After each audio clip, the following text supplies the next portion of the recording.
Over the last few years, champagne walls have become very popular to have at special events, and we've seen many different creative styles. But if you'd like to see how to make your champagne wall into the shape of a champagne glass, keep watching.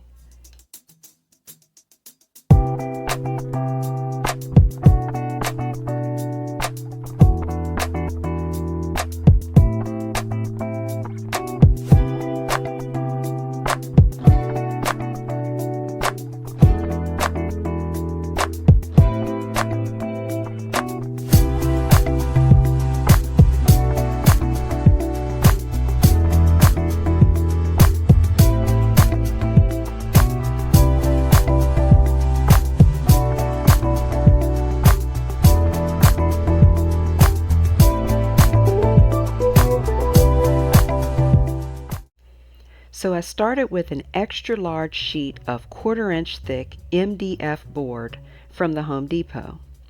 I had the board cut in half while I was still at the store so that I could fit it into my car. Each piece is 5 feet tall. First, I drew the basic shape of the champagne glass in pencil, trying to use as much of the wood as possible.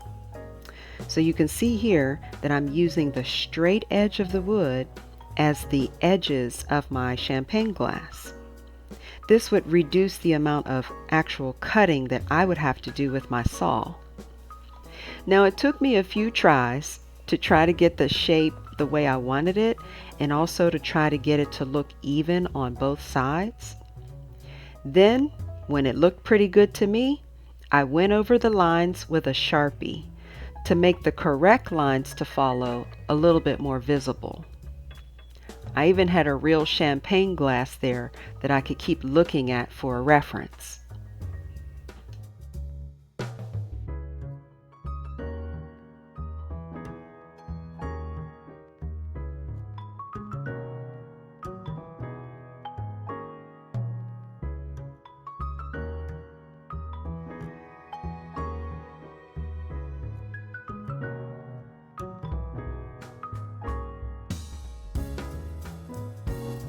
Can you see here how I don't have to cut out anything on the top of the glass? I just have to cut out the bottom. I used a handheld table saw or jigsaw to cut through the MDF.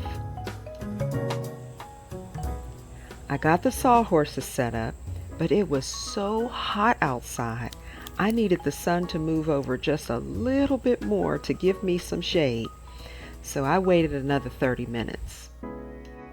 I also wanted to mention that I put a brand new blade on my jigsaw so that the cut would be nice and smooth.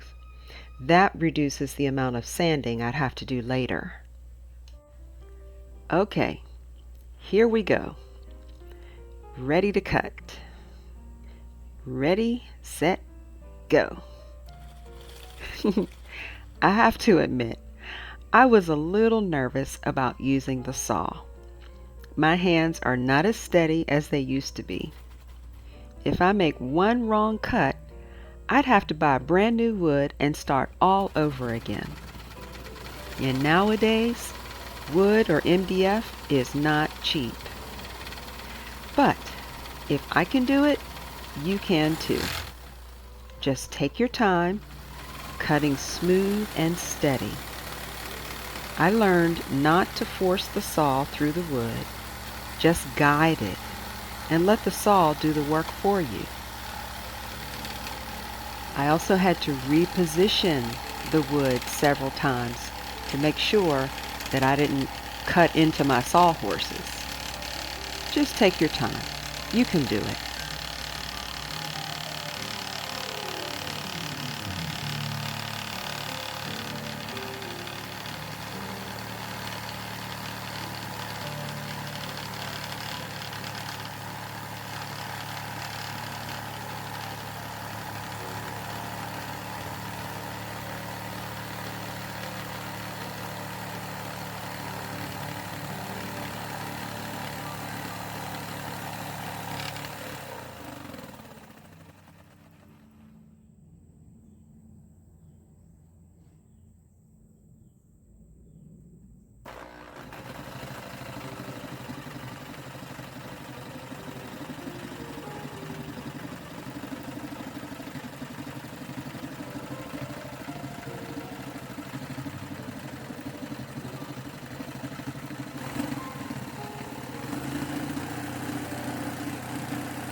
Whew!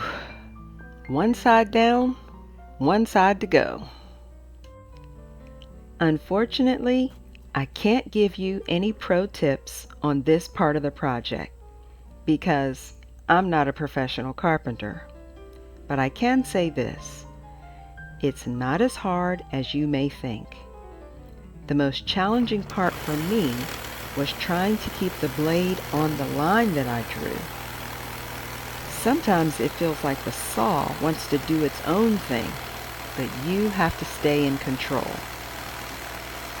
And once you get past your fear of making a mistake, you will feel so good that you did it yourself.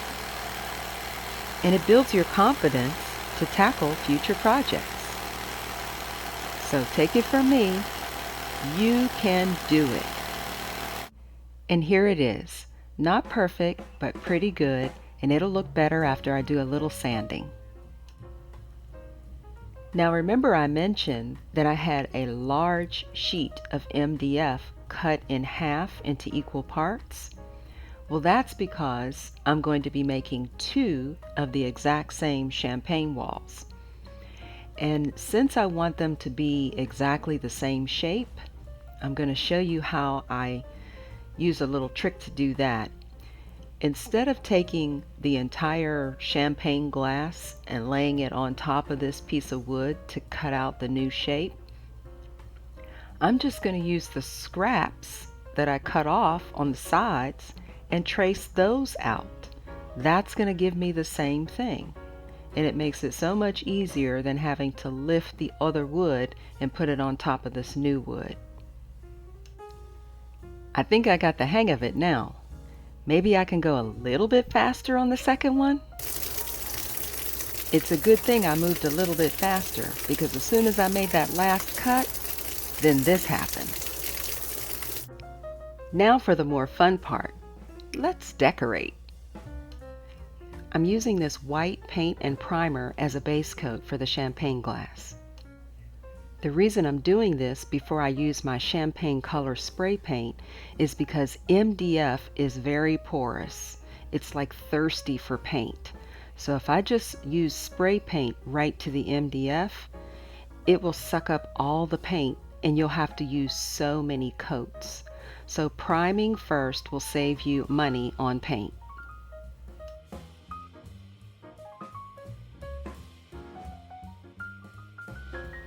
This is how it looked after the first coat. I only had to do 2 coats. For the hardware, I will be using these 2 1/4 inch white vinyl cup hooks that I got from Home Depot. I'm going to show you what the packaging looks like, but you want to make sure you pay attention to the size. This is what the packaging looks like, but again, make sure you get 2 1/4 inch size, not the 1 1/4 inch. Because the 1 1/4 inch will not fit. It will not hold your champagne glasses to the wall. When choosing your drill bit, make sure you choose a size that's the same size or a little smaller than your cup hook. When drilling your hole, don't go all the way through the MDF. It's only 1/4 inch thick, so I drilled just enough to get the hole started.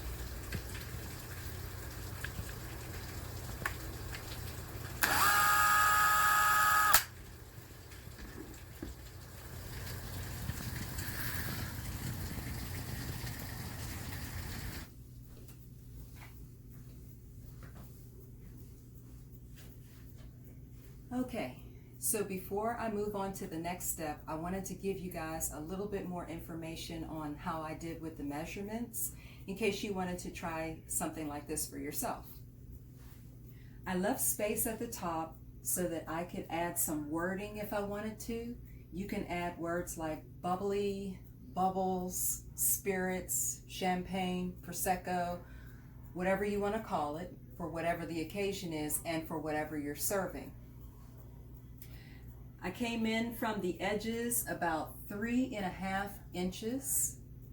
No, I take that back. 2.5 inches from the edges.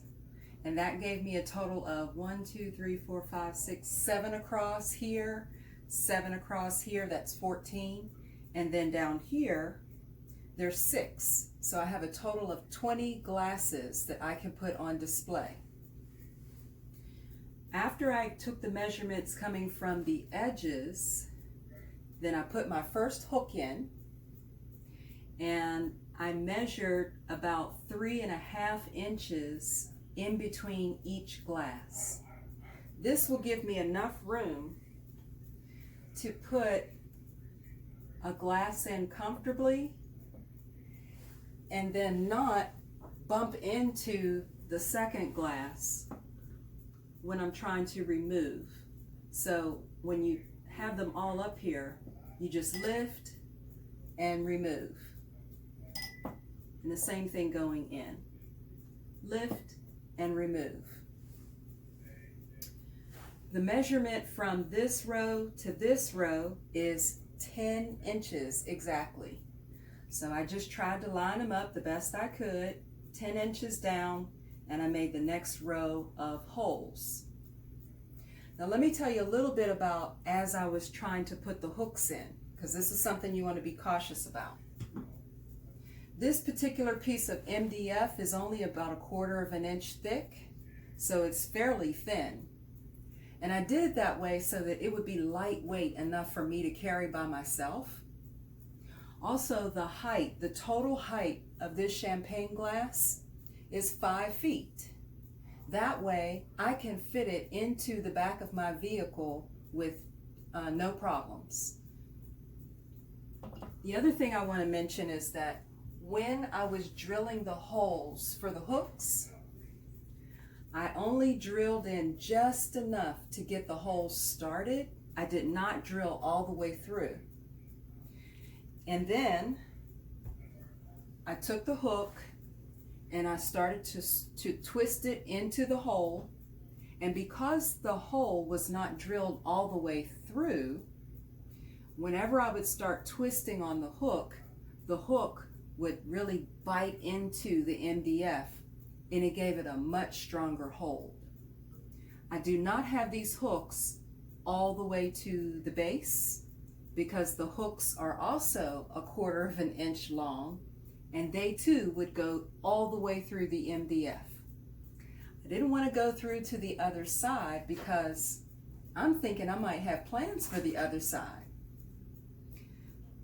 One last thing I want to mention about putting the hooks in is that when you're twisting the hooks in, you might accidentally angle downwards, upwards, or from side to side. It just depends on how you twist. It's not going to be perfect. Just do your best to try and be consistent with how you are screwing the hooks in so that your champagne glasses will look as straight as possible as you put them onto the champagne wall.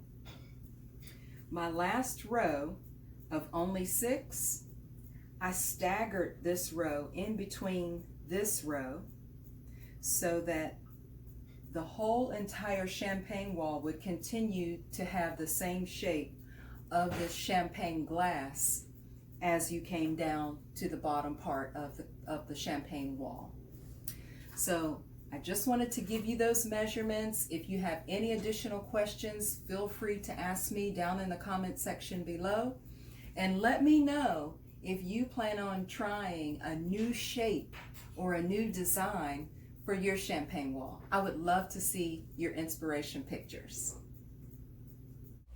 The next step is to add support to the base of the champagne glass so that the whole wall will be freestanding. I picked up these very small door hinges. I put one on the front and one on the back of each champagne wall. And again, when putting the hinges on, I only started drilling just enough to get the holes started. Then I will screw in the little screws by hand with a screwdriver.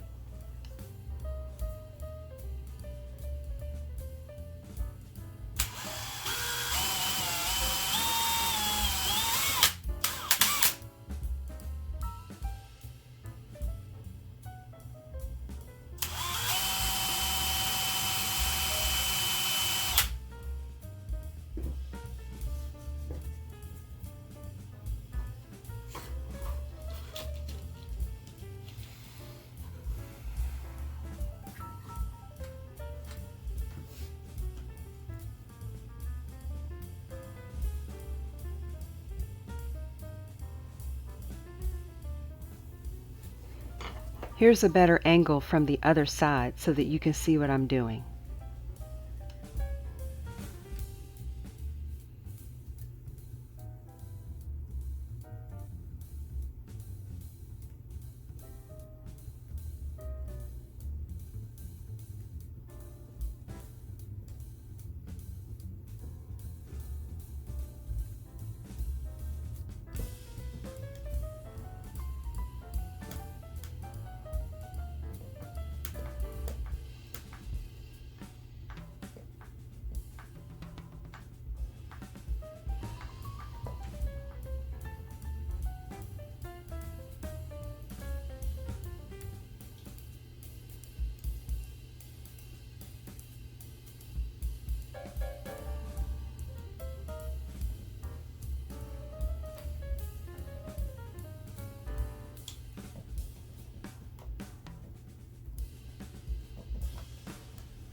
Now the champagne wall is completely freestanding.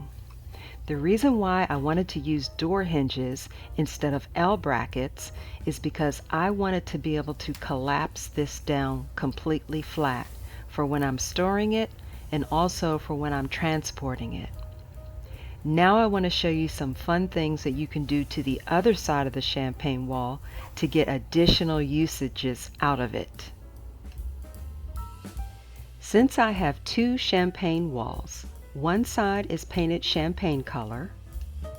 On the back of one, I painted it orange in case I want to serve mimosas. And on the back of the other, I painted it rose color in case I wanted to serve rosé or pink champagne. I even added a little glitter to the paint so that whatever beverage I'm serving is a sparkling beverage. This is going to be a fun party prop for whatever the occasion. With the back seats down, the champagne wall fits perfectly in the back of the Jeep. You see how the feet fold down flat? Then I put a blanket over top to protect the hooks. At the venue, I added a balloon champagne bottle and some bubbles going into the glass.